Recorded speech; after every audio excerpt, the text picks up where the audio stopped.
Make.com just released their new code app module. This means now you can run actual code with JavaScript or Python within your automations without leaving the platform. So as you can see here, this is the new node. And the way to find it is you can just press plus and you can look for make code right here. Press plus, and this will only be available for paid plans in make.com. You can press run code and you can choose the type of language that we get to use, either Python or JavaScript, whether you want to actually write the code here, whether you want to import or have the code from previous steps, import it into here and use that as the input.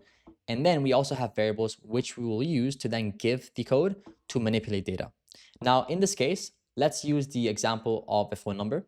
So sometimes we get phone numbers, so we get data that looks like this, which has a dash, which has a space, which has all these things. And we want to make sure that this data right here is then given to us in a simple way, in a structured way, with no dashes, no spaces.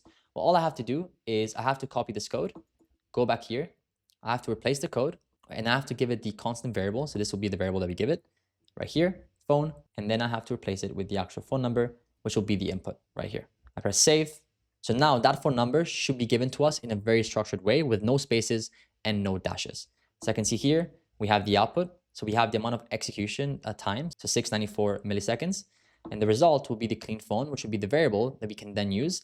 And this is a structured way of the phone number.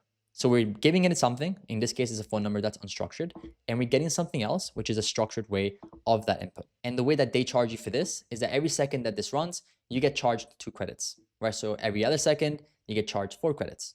And that's how it works. Now, I've made a full step-by-step video showing you everything that you have to know about this module, plus showing you 5 tangible use cases that you can use this module in your automations. If you want access to it, make sure to check out the first link down below.